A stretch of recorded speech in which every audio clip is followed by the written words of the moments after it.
আজকে আমরা যে বিষয় নিয়ে কথা বলবো সেটা ইসলামের ইতিহাসে এক অত্যন্ত রহস্যময় এক চরিত্রকে ঘিরে, হুম। যার পরিচয় নিয়ে নানা মত, কিন্তু জ্ঞান সে তো কিংবদন্তি তুল্য। খিজির আলাইসাল্লামের কথাই তো হচ্ছে, তাই না? একদম। মানে আমরা দেখব কে এই খিজির আলাইসাল্লাম, তার জীবনের যে এত বিস্ময়, দীর্ঘায়ু, বিশেষ জ্ঞান। হ্যাঁ, আর মুসা আলাইহিস সালামের সাথে তার সেই বিখ্যাত সফর, এর আসল মানেটা কি? হ্যাঁ, যেমন ধরুন কোরআনে সরাসরি নামটা নেই, না নেই। কিন্তু সূরা আল কাহাফে যে আল্লাহর এক বিশেষ বান্দার কথা বলা আছে, হ্যাঁ, সবাই তাকেই খিজির আলাইসাল্লাম বলে মনে করেন। ইসলামিক পণ্ডিতদের এটাই মত। ঠিক। হুম। তথ্যগুলো একটু সাজিয়ে দেখা আর কি। চলুন তাহলে শুরু করি। আল খিজির মানে হলো সবুজ ব্যক্তি। হ্যাঁ, একটা হাদিসের কথাও আছে ওখানে। উনি যেখানে বসতেন শুকনা জায়গাও নাকি সবুজ হয়ে যেত। ইন্টারেস্টিং। তবে ওনার বংশ পরিচয় নিয়ে কিন্তু বেশ কয়েকটা মতের কথা বলা আছে ট্রান্সক্রিপ্টে। হ্যাঁ, যেমন আদম আলাইকাম বা নূহ আলাইকামের বংশধর হওয়ার কথা। নানা রকম থিওরি। তবে সবচেয়ে অবাক করার মতো বিষয় তো ওনার দীর্ঘ জীবন। ঠিক, ট্রান্সক্রিপ্টে দুটো প্রধান কারণের কথা বলা হয়েছে। একটা তো ওই আবে হায়াত বা জীবনের জলপানের ঘটনা। যেটা জুলকারনাইন খুঁজে পাননি, কিন্তু উনি পেয়েছিলেন। হ্যাঁ, এরকম একটা বর্ণনা আছে। আর আরেকটা হলো আদম আলাইকামের দেহ দাফনের দায়িত্ব উনি পালন করেছিলেন। ও আচ্ছা। আর সেটার পুরস্কার হিসেবেই নাকি আল্লাহ তাকে কিয়ামত পর্যন্ত জীবন দিয়েছেন। হুম। তবে ট্রান্সক্রিপ্ট এটাও বলছে যে তার জীবনটা আমাদের মতো সাধারণ জাগতিক নয়, খাবার বা পানীয়র ঊর্ধ্বে একটা অন্যরকম আধ্যাত্মিক জীবন। এখানেই তো ওই বিশেষ জ্ঞানের ব্যাপারটা আসছে, তাই না?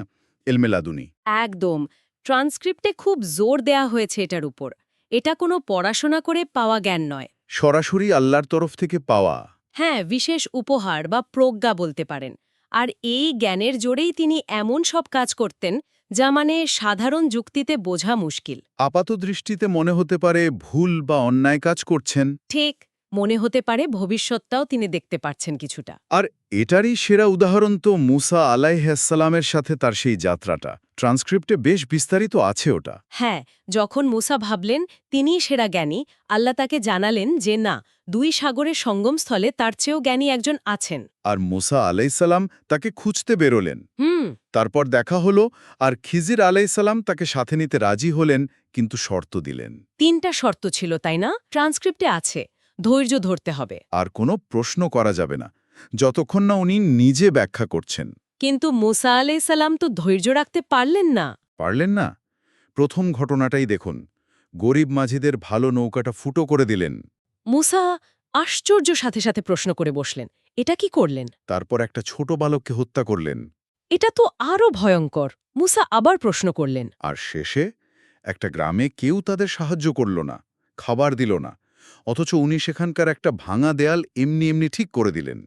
মুসা আবারও অবাক হয়ে প্রশ্ন করলেন। ব্যাস, তিনবার প্রশ্ন করার পর সফর শেষ। খিজিরা আলাই বললেন, আর একসাথে যাওয়া যাবে না। হ্যাঁ, তবে যাওয়ার আগে তিনি ব্যাখ্যাগুলো দিয়ে গেলেন।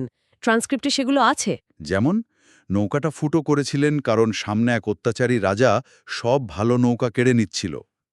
অল্প ক্ষতি করে বাঁচিয়ে দিলেন আর কি। ঠিক। আর বালকটিকে হত্যা করা, এটা সবচেয়ে কঠিন, কারণ সে বড় হয়ে নাকি তার ঈমানদার বাবা মাকে কাফের বানিয়ে দিত। আল্লাহ তাদের দুঃখ থেকে বাঁচাতে চাইলেন, আর এর বদলে ভালো সন্তান দেবেন বলেছিলেন। হ্যাঁ, আর ওই দেয়ালটা? ওটার নিচে দুজন এতিম বাচ্চার জন্য গুপ্তধন লুকানো ছিল। তারা বড় না হওয়া পর্যন্ত সেটা রক্ষা করা দরকার ছিল। সবচেয়ে গুরুত্বপূর্ণ কথাটা হলো খিজির আলাইহিসসালাম বললেন, আমি এসব নিজের ইচ্ছায় করিনি। পুরোটাই আল্লাহর হুকুম, আল্লাহর গভীর জ্ঞান, যা আমাদের পক্ষে বোঝা কঠিন। একদম।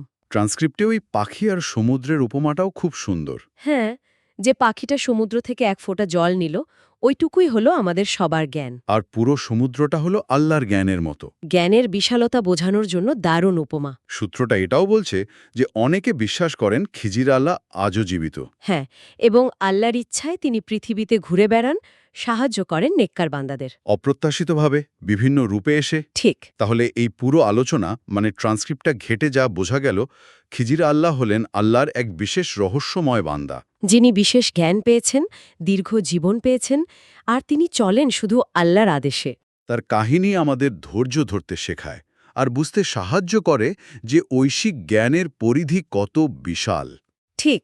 আর এটাও শেখায় যে অনেক সময় যা খারাপ মনে হয় তার পেছনেও হয়তো কোনো ভালো উদ্দেশ্য থাকে যা আমরা সঙ্গে সঙ্গে বুঝি না। এই আলোচনা থেকে একটা প্রশ্ন কিন্তু মাথায় ঘুরছে। বলুন। আমাদের নিজেদের জীবনেও তো কত অপ্রত্যাশিত ঘটনা ঘটে, তাই না? অনেক সময় কষ্ট পাই, মনে হয় অর্থহীন। হুম, ঘটে তো বটেই।